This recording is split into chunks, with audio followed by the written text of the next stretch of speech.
Listo. Hola, muy buenas tardes. Estamos aquí en nuestra primera sesión del octavo ciclo de Cine Debate. Ustedes van a ser los primeros que van a inaugurar un proyecto PAPIME, que les platico también a los expositores. Somos el segundo PAPIME de la facultad, entonces ya desde hoy forman parte de este proyecto. Y bueno, el día de hoy nos congratula tener a dos profesores expertos en la materia, que es toda la cuestión cibernética, ¿no? Vista desde el punto de vista del derecho, y por eso bueno, nos hicieron favor de proponernos la película de Hackers. Y bueno, los presento. Es el doctor Julio Alejandro Telles Valdés. Es doctorado en Informática Jurídica y Derecho de la Informática del Instituto para la Investigación y Tratamiento de la Información Jurídica de Montpellier, Francia. Es investigador de tiempo completo en el Instituto de Investigaciones Jurídicas y entre todas sus obras hay una coautoría precisamente con el maestro Rodolfo Romero Flores, que se llama Voto Electrónico, Derecho y otras implicaciones, editado por el Instituto de Investigaciones Jurídicas. El maestro Rodolfo Romero es profesor de nuestra facultad, es licenciado en Derecho y maestro en Derecho por esta universidad. Y también las publicaciones, como ya lo mencioné, también con autoría del doctor. Hay otra que es Jurismática, las nuevas tecnologías y el derecho, obra homenaje a la trayectoria del doctor Julio Telles Valdés. Y se ha desempeñado también como asesor en el Consejo General del Instituto Federal Electoral y ha fungido como asesor de la Junta de Coordinación Política de la Legislatura del Estado de México. Y bueno, los dejo con ellos para que nos hagan una breve presentación de la película y nos digan por qué la eligieron. Muchas gracias. Bien, pues muy buenas tardes. Aprecio mucho a la doctora Karina Gómez Flores su generosidad siempre por abrir este espacio académico al doctor Telles, un servidor. Y en realidad también agradecer a la gente que nos acompaña el día de hoy. Son pocos, pero ya verán ustedes que valdrá la pena todo el debate que se dé en torno a esta película. En efecto, el tema de hackers podemos verlo en una perspectiva legal desde el tema de los delitos cibernéticos, delitos telemáticos, delitos electrónicos, delitos informáticos, como ustedes quieran llamarle. Lo que se trata es fundamentalmente de establecer una perspectiva legal acerca de este tipo de conductas que se vienen desarrollando. Cuando nos desarrollamos en una sociedad altamente tecnológica o en un entorno de la sociedad de la información, pues obviamente hay cierto tipo de conductas que deben estar tipificadas en los códigos penales. En la actualidad el tema un poco de los delitos cibernéticos en nuestro país es una materia concurrente, se regula en el ámbito federal, pero también se regula en el ámbito local. Esta película finalmente representa, digamos, una de las primeras películas del género llamado cyberpunk. Al referirnos a cyberpunk incluye una subespecie, un subgénero entre la cinematografía que implica las sociedades altamente tecnológicas o electrónicas, fundamentalmente una versión, si ustedes me permiten la expresión, underground. Entonces van a encontrar ustedes a gente joven realizando cierto tipo de conductas muy hábiles, gente que inclusive puede ser procesada penalmente por este tipo de conductas. Esto motivó particularmente que en 1995 se, produjera, se filmara y se distribuyera esta película llamada Hackers. Reitero, es una primera aproximación al tema. Una vez de que ustedes vean todas las conductas que se desarrollan en esta película, pues podremos analizar mucho desde el punto de vista legal, al amparo del artículo 211 bis numeral 1 al 7 del Código Penal Federal, entre otras disposiciones de carácter local. Por lo tanto, esta película, pues reitero, es una película que representa sobre todo el por qué le es tan atractivo el hackeo a la gente joven. Veremos que hay un factor psicológico, hay factores de unidad, inclusive bajo la teoría de Merton, inclusive desde alguna otra perspectiva, pero finalmente tiene un ámbito eminentemente sociológico, jurídico, pero también psicológico. Bien. Doctor. Gracias. ¿Qué tal? Buenas tardes. Miren ustedes, la película que se va a proyectar evidentemente no es una joya de la cinematografía, más en estos momentos que se están presentando las películas que aspiran al Oscar. Sin embargo, es la temática la que prácticamente instó a que se seleccionara. Es decir, es una temática de actualidad, a pesar, ustedes van a ver a una artista muy conocida que es Angelina Jolie, la van a ver extremadamente joven y de pelo corto, pero es la temática, como les reitero, que básicamente vale la pena presentarla aquí en esta edición de estudios de posgrado de la Facultad de Derecho de la UNAM, y sobre todo porque, bueno, lastimosamente, doctora, se retiró mi materia, que pues qué triste, ¿verdad? Que después de tantos años y tanta gente que me sigue diciendo cómo es posible que retiraron la materia de Derecho Informático. Y entonces, ¿dónde queda esta nueva ley de protección de datos personales? ¿Dónde queda esta usurpación de identidad tipificada en el Código Penal? ¿Y dónde queda una gran cantidad de nuevos temas que están surgiendo a la luz de las nuevas tecnologías y del derecho? Precisamente en la mañana fui a dar una conferencia de la UAM y bueno, pues es importante que estas nuevas tecnologías denoten de algún modo el impacto que tienen como instrumento y como objeto de estudio y eventual regulación por parte del derecho. Entonces, digo, no quiero utilizar este espacio como uno de los lamentos, no digo por mí, estoy hablando de la materia, no estoy diciendo que por qué no, si invitan nuevamente a Julio Telles, no por qué no recuperaran la materia, que inviten a quien a ustedes mejor les parezca. Yo estoy cumpliendo 35 años de estar impartiéndola y me preguntan, ¿y en la UNAM? No, la UNAM no la hay, o sea, la imparto en otros lugares, pero tristemente en la UNAM, ¿sí?, se retiró del plan y programa de estudios, y yo hasta la fecha me sigo preguntando, habiendo, imagínense ustedes, el juicio en línea, el tribunal virtual, protección de datos personales, el tema del teletrabajo, valor probatorio de los soportes modernos de la información, los delitos informáticos, el comercio electrónico, la firma electrónica, y así podría seguir un sinnúmero de temas. O sea, ¿por qué la retiraron? ¿Correcto? Entonces, es curioso, pero estoy regresando al posgrado después de varios años que retiraron la materia, en este caso como comentarista de una película. Por cierto, yo soy el coordinador del Cine Club en el Instituto de Investigaciones Jurídicas, también están cordialmente invitados todos los miércoles últimos de mes. Yo lo tengo instrumentado, de hecho el Cine Club, yo soy de los primeros cinecluberos aquí de UNAM, y de los institutos y de facultades y todas partes. Yo soy el que por primera vez lo incorporó en el formato 35 milímetros.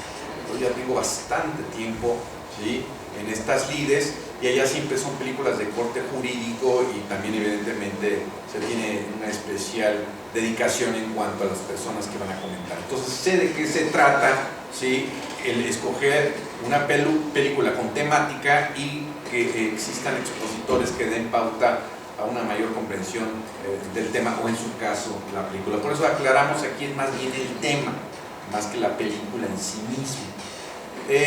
Ya les dijo el maestro Rodolfo Romero Flores que es un rubro que cada vez está ganando más auge a nivel tanto federal como estatal, y es significativo.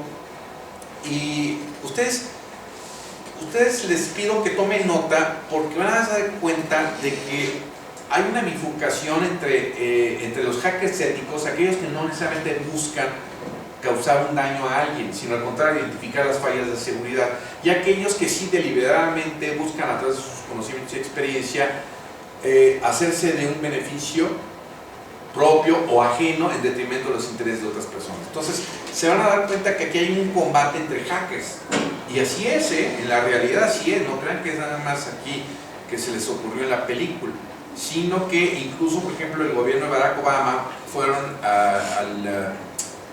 hay un evento muy importante en Las Vegas, en donde van, pues, digamos, los informáticos más ganados, y fue a reclutar, literalmente, el gobierno americano a reclutar a los mejores hackers, porque ustedes saben que estas problemáticas han incidido en ciberterrorismo, en ciberespionaje. Recuerden ustedes que una película llamada La Entrevista no se pudo proyectar en el circuito comercial porque hubo amenazas por parte del gobierno de Corea del Norte, y esto a través de una serie de suspicacias y de eventuales espionajes que se hizo a la empresa Sony. En fin, o sea, yo podría, por mi parte, sin necesidad de película, ¿verdad?, darles una gran cantidad de elementos con mucho gusto, pero les repito, nosotros solo nos vamos a circunscribir a hacer los comentarios del caso respecto a esta película, y les reitero, pongan mucha atención en la temática. No digo más en las actuaciones y que si la escenografía, que si el vestuario, no, o sea, no lo midan ahorita en términos de miembros de la Academia de Ciencias y Artes Cinematográficas, sino exclusivamente, ¿sí?, como jóvenes que son y la problemática que eventualmente esto conlleva. Entonces, espero que al final podamos tener bueno, el debate a veces se convierte en un intercambio de ideas, no necesariamente un debate, entonces seamos prudentes, porque a lo mejor alguien de ustedes dice, no, yo no voy a debatir con estos, no, tranquilos, porque se lo digo para que se animen a participar y que hagamos un intercambio de ideas. No se trata de un estricto sentido de debatir, bueno, al menos en nuestro caso, ¿no? Ya, si quieres entrar a un debate, pues entonces tendrás que argumentarme muy bien, porque si no, pues yo no tendré reparo en desarticular tus argumentos. Entonces yo más bien diría que un intercambio de ideas. Por esta ocasión no le llamo cine debate en jurídica, sino le llamo simplemente el cine club, donde nos sentamos, intercambiamos opiniones y punto. Y que incluso, doctora, quiero aprovechar para decirles que yo allá siempre tengo a bien obsequiarles palomitas y refrescos para que estén muy contentos, no les pido que al final recojan. Entonces me gusta que la gente esté agradada y también de una vez decirles, bueno, pues no está por demás que yo proyecto en alta definición y cine de la más alta calidad técnica y en las mejores condiciones para que la gente salga muy muy contenta. Entonces, les repito, pues es un nivel de exigencia que yo mismo me he impuesto. Bueno, entonces creo que por nuestra parte sería todo. No sé si el maestro quiere agregar algo y pues damos inicio a la revisión de la película. Podría agregar la propuesta que le hemos hecho aquí en nuestra unidad de posgrado para efectos de que usted elabore entonces una nueva especialidad y en la cual podamos entonces recuperar al doctor Telles para que pues, regrese a su materia. Sí, aprovecho para precisamente comentar lo que nos ha instruido la doctora Karina Gómez Flore. Precisamente preocupada ya por este tema, me ha instruido la doctora a colaborar con la División de Estudios de Posgrado para elaborar una especialidad precisamente en Derecho y Tecnologías de la Información y Comunicación. Me comentaba la doctora la posibilidad inclusive de instrumentar una maestría en Derecho y TICS. En algún momento dado, el doctor Telles y un servidor desarrollamos para precisamente lo que fue Infotec con así un plan de estudios de posgrado de una maestría en Derecho y Telecomunicación y Tecnologías de la Información y Comunicación. Es una de las primeras maestrías que a nivel Latinoamérica se imparte. De estudios, el perfil de ingreso, egreso, toda la parte del desarrollo programático de esta materia, de esta nueva maestría, la desarrollamos el doctor y un servidor. Por razones, digamos, de reserva, confidencialidad, durante 2 años no podíamos finalmente ya hacer algún estudio similar o algún plan de estudio similar o equivalente. Ya finalmente estamos liberados de esa responsabilidad contractual y hoy particularmente podemos estar en condiciones de regresarle lo mucho que siempre la UNAM nos ha dado a todos nosotros aquí. Entonces, en efecto, la estamos elaborando, espero presentarla pronto con la doctora Karina Gómez Flore, no solamente la especialidad, una maestría y recuperar gente muy valiosa, la maestra Claudia Maldonado, el doctor Julio Telles, mucha gente que ha estado desde hace muchos años bregando en estos temas. El doctor ya son prácticamente casi 40 años en estos temas, donde finalmente fue uno de los fundadores y el primer estudiante latinoamericano graduado en Montpellier en Derecho Informático e Informática Jurídica. Entonces, creo que podemos recuperar, es una estupenda oportunidad que la doctora Karina Gómez Flore está planteando y seguramente volveremos a estar a la vanguardia, doctora. Bien, dicho eso, solamente me gustaría comentar con ustedes antes de iniciar la película. ¿Alguien ha escuchado el tema cibercalifato? ¿Nadie? ¿Alguien ha visto este tipo de imágenes recientemente en CNN, en noticieros? Bien, esto se trata precisamente del hackeo a las cuentas de Newsweek. Cibercalifato el día de ayer estableció el hackeo de las cuentas oficiales de esta edición llamada Newsweek y finalmente son gente ligada a ataques o ciberterrorismo. En un momento dado el cibercalifato estableció inclusive amenazas a la esposa de Obama, a Michelle Obama. A Michelle Obama le dijo, bien, prácticamente lo siguiente: te estamos observando y estamos observando a ti, a tus hijas y a tu esposo. Bien. Esto ayer preocupó a la CIA, al FBI y a todas las agencias de seguridad en Estados Unidos. Precisamente hace unos días en Estados Unidos precisamente se estableció la creación de una agencia de seguridad contra ciberataques, reclutando a las mejores gentes en el ámbito del hackeo. Entonces, bien, este es un tema de ayer, gente ligada precisamente al Estado Islámico, ya en el plano del ciberterrorismo a través de un ciberataque, controló la cuenta, tuiteó y amenazó al presidente y a su familia. Hoy es el tema en Estados Unidos, hoy es el tema que en CNN le está dando vuelta al mundo y precisamente el punto de partida se llama hackers. Yo también quisiera aprovechar para decirles que el gobierno federal tiene sometido al Plan Nacional de Desarrollo un rubro precisamente sobre ciberseguridad. Y al efecto se ha centralizado la inteligencia, lo que era la inteligencia civil, entiéndase, bueno, la inteligencia militar, naval y civil, bajo un solo mando que es el CISEN, ¿correcto? Entonces es muy importante que sepan que este tema de ciberseguridad tiene mucha preocupación por parte del gobierno federal, al grado que existe una coordinación de la estrategia digital nacional que está a cargo de la Presidencia de la República. Eso es muy importante. Entonces todos estos temas también, les repito, se han vuelto muy recurrentes y buscan luego gentes que sepan de estos temas. A mí continuamente, por ahí tenemos una invitación pendiente. Acuérdate, Jacobo Bello de la Policía Cibernética dijo que quería gente de la Facultad de Derecho para que se incorporara a la Policía Cibernética y no le hemos podido dar respuesta, pero a mí me da vergüenza decir, es que ni siquiera está la materia, o sea, vamos, me da pena decir, pero vino a reclutar gente y está la invitación abierta, o sea, para quienes les interese. Y hablar en estos tiempos de ofertas de trabajo importantes, significativas como esta, creo que tiene lo suyo. Entonces, les repito, hay cuestiones muy interesantes que habría que considerar. Y pues también decirle que el doctor Cipriano Gómez Lara, que en paz descanse, siempre tuvo una gran confianza en los temas que yo desarrollaba, a pesar de que él, un gran procesalista, siempre confió en los temas que yo desarrollaba. Entonces lo tengo en gran aprecio, gran estima, y él es, digamos, de los juristas de la vieja guardia que siempre, ¿sí?, estuvo acorde con lo que yo manifestaba. Entonces aprovecho para hacer pues un sencillo pero reconocida mención al doctor Cipriano. Le damos el uso de la palabra al maestro Rodolfo Romero y vemos a ver si alguien quiere comentar algo o tiene algún comentario. Por favor. Gracias, doctora. Buenas noches a quienes no nos habíamos visto allá en unos comentarios que manifestamos en la sala de cómputo.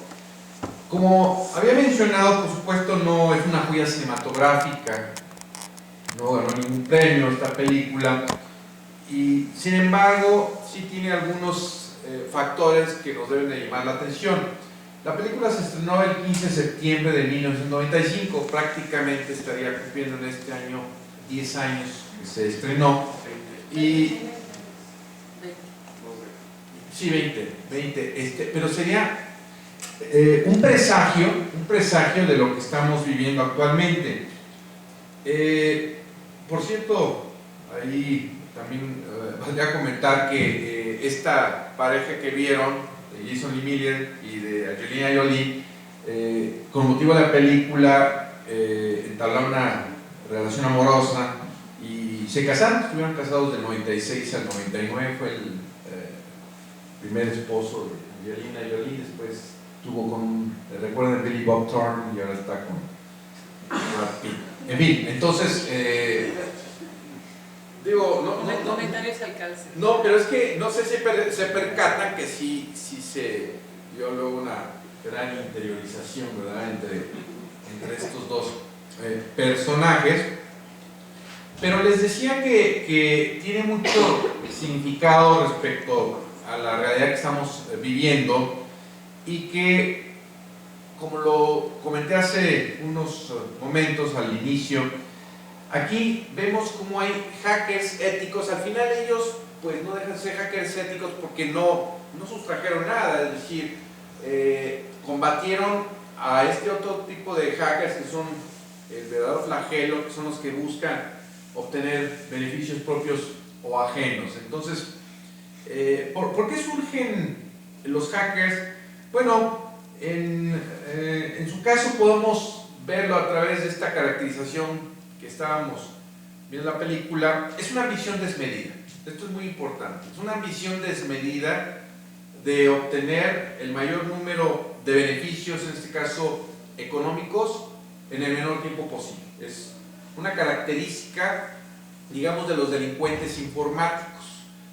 Tienen otros perfiles también muy interesantes, pero otro que nos puede llamar la atención para quienes les gusta el derecho penal es que no es necesaria la presencia física de las personas en el lugar de los hechos. Nosotros normalmente siempre hemos entendido que el autor material, la atención material, siempre que tiene que estar en la llamada escena del crimen. El intelectual no necesariamente. Aquí vemos que el autor intelectual y el material se conjugan en uno solo. No siempre sucede, pero aquí se conjugaba en uno solo y, le repito, no era necesaria la presencia física. Entonces, eso por supuesto reviste dificultades para poder entablar investigaciones, porque imagínense el no poder ubicar a la persona, eso constituye un factor de impunidad. Es decir, dicho de otra manera, para que nos entendamos, el anonimato. El anonimato también, normalmente ellos se manejan con alias.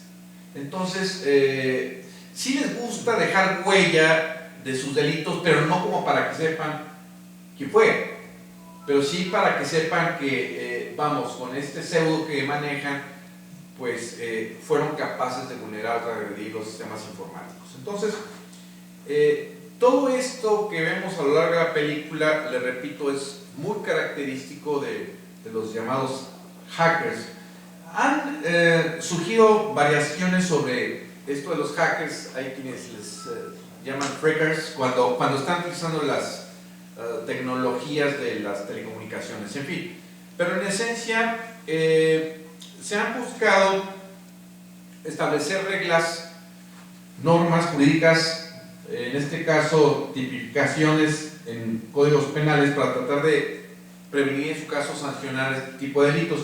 Yo les diría que hasta la fecha son insuficientes los tipos penales para contener este tipo de delincuencia, y que en muchos de los casos, y ustedes lo saben a través de ese aforismo de la nula pena sine leyem, que muchos de estos llamados hackers se sustraen a las acciones de la justicia, no solo por el anonimato, sino aún en el hipotético caso que los lleguen a identificar.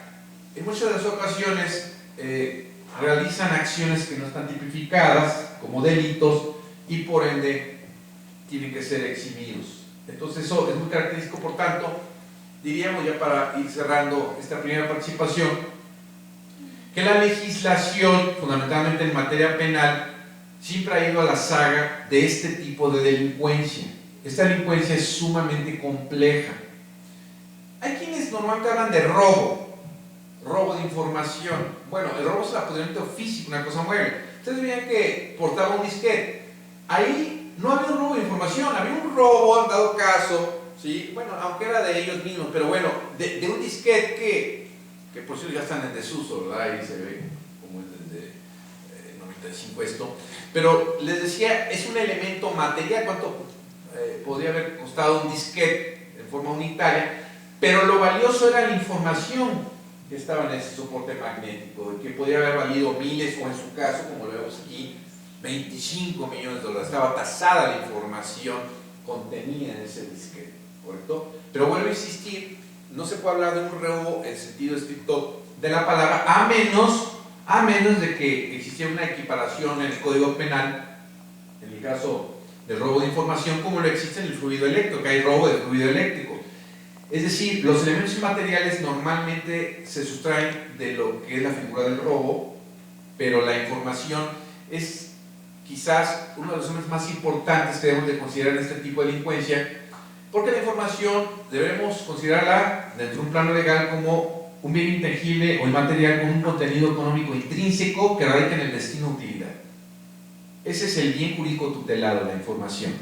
Entonces, vemos que en buena medida lo que manejan estos hackers es la información. Por eso, algunos muy escépticos dicen, bueno, ¿cuál es el bien jurídico tutelado? Pues es la información y punto. La información como un bien, insisto, que tiene un contenido económico. Entonces, después, como lo decía el maestro Romero, y ahorita seguramente lo recalcará, esta película dio pauta a otras más de este tipo de género. Recuerdan alguna de John Travolta, etcétera, Nicolas Cage, etcétera. Hubo varias que siguieron, y yo creo que hasta la fecha, porque no sería nada extraño que se haga una película de Julian Assange. Yo tengo entendido que también ya hay un poco la idea de Wikileaks, y me decían que no había una película de Kevin Mitnick, que es uno de los hackers más famosos y que motivó precisamente una gran movilización de esta comunidad, y que fue uno de los primeros grandes hackers. Y la verdad es que, les repito, muchos de ellos se mantienen impunes frente a las acciones que realizan, ya sea no los ubican, no los localizan, o en su caso no existen los tipos penales. Concluiría diciéndoles que a nivel mundial existen corporaciones específicas para lo que es propiamente la investigación de este tipo de delitos, las llamadas policías cibernéticas. El FBI tiene un grupo especializado para combatir precisamente esta delincuencia, la Guardia Civil Española, la Interpol, Europol, Scotland Yard. Aquí en México tenemos una policía cibernética también, y esto motiva que sean personas muy especializadas que puedan estar en posibilidad de combatir este tipo de cibercriminalidad. Por tanto, no es un delito, digamos, que sea fácil de poder percibir, porque se requiere de conocimientos, de experiencia, de equipos sofisticados en ocasiones para poder estar a la par de ello. Entonces, eso a veces las autoridades no lo entienden, y en ocasiones, como ha sido ahora en México, ya le han dado mucho impulso al grado que han traído expertos. Hace poco vino un grupo de Corea del Sur a leccionar a gente de la policía cibernética. Han traído también franceses, y también fueron a Cuántica, que es donde se preparan los policías del FBI, en Cuántica, Nueva York. Entonces, les reitero, para quienes no habían llegado, que el liceo Jacobo Bello, que es comisionado ahí en la policía cibernética, ha hecho un llamado, una invitación para quienes quieren incorporarse a la policía cibernética. Entonces, si a alguno de ustedes les agradó lo que aquí se expone y quiero pensar que están del lado de la justicia, ¿verdad? Pues ahí está abierta la posibilidad, porque claro que es muy tentador. Yo cuando daba clases les formulaba la pregunta a mis alumnos, sobre todo los de ingeniería, que si les gustaría ser hacker, y la gran mayoría decía que sí. Entonces, en el fondo muchos quisieran ser hacker, pero qué bueno que no hay muchos hackers, si no entonces habría un desequilibrio financiero pavoroso.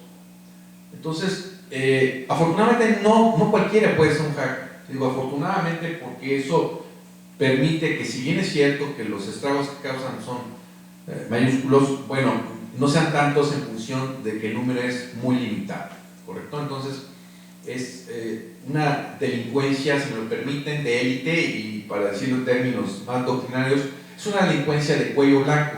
De cuello blanco porque no cualquiera lo puede cometer, se requiere conocimiento y experiencia. Entonces, les repito, es una modalidad de delincuencia muy sofisticada, y por supuesto también hay algunos grupos o bandas de delincuencia organizada que han ido, pues, en algunas ocasiones captando hackers y otros secuestrándolos, literalmente los secuestran. Por ahí hubo un poco de psicosis. Recordar, Rodolfo, por ahí en estados como en Veracruz, etcétera, que estaban levantándolos, ¿sí?, a los hackers para que estuvieran al servicio de estos grupos de delincuencia organizada. Entonces, se han vuelto muy cotizados, sobre todo para perpetrar cierto tipo de delitos, como es el de lavado de dinero, etcétera, y que son sumamente pues lucrativos para los negocios que están desarrollando. Entonces, los hackers éticos, cada vez, afortunadamente yo creo que cada vez hay más hackers éticos, y yo creo que si les interesa mucho este tema, después aquí en Metro Rodolfo Romero ha organizado unos eventos, a quien le gusta participar, pues seguramente en este año a ver si hay la oportunidad de organizar algún otro y traerles hackers éticos para que también los conozcan y puedan tener una interactuación. En un congreso se llamó, y concluyo, en ese congreso hubo, así como se pretende un debate, que más bien intercambio de ideas, se llamaba Ángeles y Demonios. Entonces ellos, fíjense, ellos, los hackers éticos, nos veían a los abogados como los demonios y ellos como los ángeles. Entonces, para que vean cuál es la visión que tienen del derecho, de algún modo estamos involucrados, inmersos en él. Muchas gracias.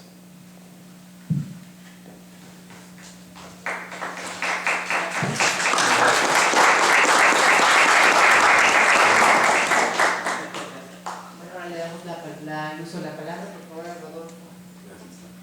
Pues nuevamente agradecer a la doctora Karina Gómez Flores este espacio, lo comentábamos al inicio de este cine debate. Agradecer también al doctor Julio Telles, una gente muy reconocida a nivel internacional, inclusive sobre estos temas entre derecho y nuevas tecnologías, y realmente le agradecemos que nos acompañe el día de hoy, doctor, y nuevamente gracias a la doctora Gómez Flores. Muchas gracias al ingeniero Antonio Montalvo.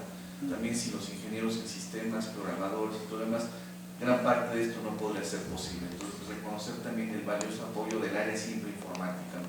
Siempre el gremio de los informáticos somos muy solidarios, ¿verdad?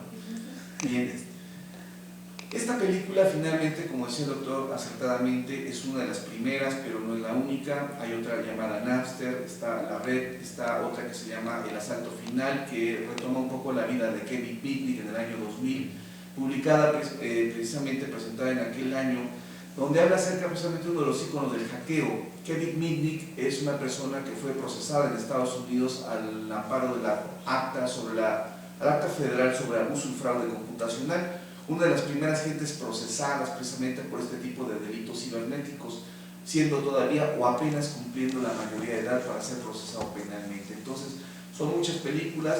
Todo esto ha formado una cultura, le llamábamos un poco del llamado cyberpunk, un género finalmente que habla acerca de cierta sociedad o ciertos segmentos de la sociedad underground, pero vinculados a la informática o inclusive a las telecomunicaciones. Ustedes verán que durante toda la película se hablan de muchas cosas muy interesantes que podemos analizar, técnicas que se utilizan para el hackeo.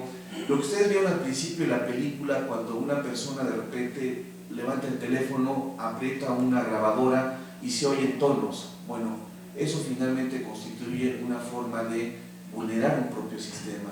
Eso finalmente es parte de las técnicas de hackeo que se utilizan. Al final, todo esto en la telemática se convierte en tonos, y los tonos corresponden a un número, y un número corresponde a una clave, y esa clave nos permite accesos, y esos accesos nos hacen vulnerar un sistema, y eso nos hace también cometer un delito.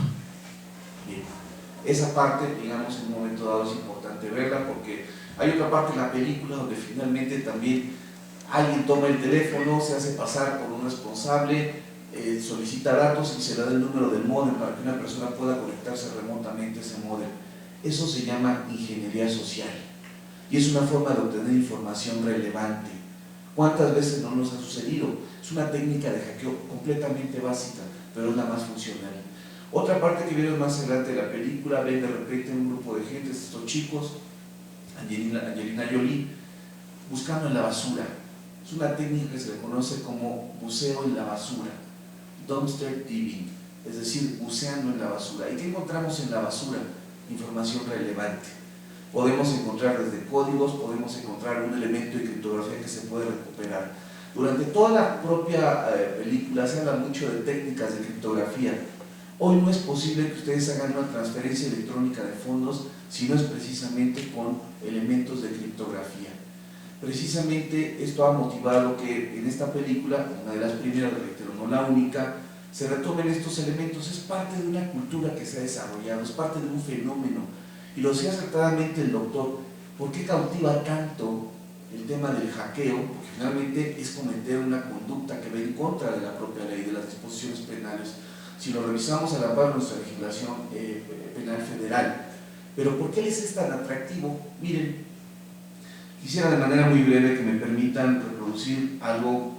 Los hackers, si me permiten, aunque viven en la ilegalidad y cometen cierto tipo de conductas, exceptuando un poco el ethical hacking, como señalaba el doctor, son gente que finalmente puede cometer o comete un delito. Pero dentro de esa conducta hay ciertos parámetros éticos. Ustedes dirán que existe dentro de la legalidad cuestiones de ética. Bueno, Esto es algo que se le conoce como la conciencia de un hacker, si me permiten una muy breve lectura. Escrita por Mentor, 8 de enero de 1986, estaba por publicarse el acta sobre abuso y fraude computacional en Estados Unidos. Miren, uno más ha sido capturado hoy, está en todos los periódicos. Adolescente arrestado por delito informático, hacker arrestado por irrumpir en un sistema informático. Malditos muchachos, todos son iguales. Pero pueden, con su psicología y barata de los años 50, si quiere echar un vistazo a lo que hay detrás de los ojos de un hacker, ¿se han parado alguna vez a pensar qué es lo que hace comportarse así? ¿Qué lo ha convertido en lo que es? El seudónimo, el nickname, es Mentor. Hoy conocemos su identidad, es una persona que anda sobre los 49 años de edad, más o menos contemporáneo de un servidor, pero es una de las gentes que finalmente escribió el manifiesto hacker, que se considera como las reglas de oro dentro de la ética. Es decir, en un momento dado un hacker no obtiene un beneficio o un lucro personal, simplemente lo hace por motivaciones, pueden ser desde venganza, odio, simplemente un comportamiento que le permite distraerse, es decir, un mero actividad recreativa, o finalmente una actitud simplemente egocéntrica, pero lucro no se obtiene de él. Y como decía el doctor, podemos escribir muchas historias como la de Julian Assange, Snowden. Ya hay un libro sobre Wikileaks, se publicó el año pasado, además muy barato, ya hay un libro sobre Wikileaks, pero finalmente esto nos habla de todo un fenómeno sociológico, psicológico y desde luego desde el punto de vista jurídico. Creo que es muy importante retomar estos temas porque finalmente nosotros como abogados tenemos que saber cómo está pensando el delincuente cibernético y ese es un reto que tenemos. Bien. Muchas gracias. Pues ya...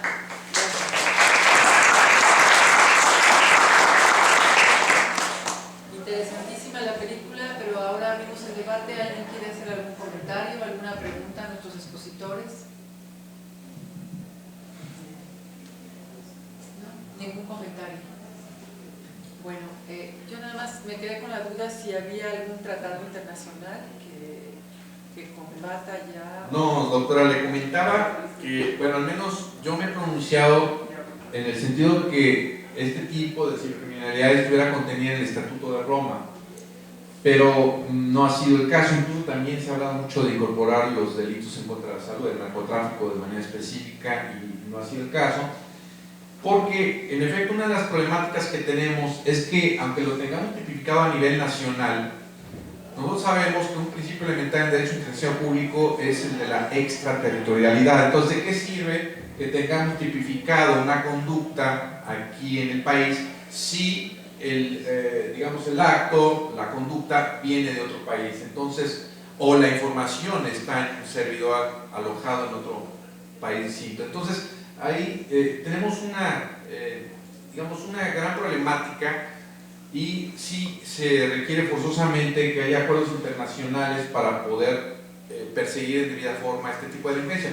Yo les diría que en lo que más ha prosperado el combate de la ciberdelincuencia es en materia de pornografía infantil por internet. Ahí sí ha habido la verdad hay que reconocerlo, una gran articulación, un gran esfuerzo por parte de las autoridades, lo cual demuestra que cuando se trabaja de manera conjunta se puede aspirar a mejores resultados. Entonces, pues no, doctora, pero sí sería conveniente que este tipo de delincuencia, pero ahora, a raíz del ciberterrorismo, evidentemente, y de estos temas de ciberseguridad, pues no va a estar muy distante el momento en que tengamos, digamos, bueno, ojo, a ver, hago la aclaración, hay un convenio de cibercriminalidad de Budapest, ¿correcto? Pero México muy probablemente vaya a firmar ese convenio de cibercriminalidad en este año, ¿eh?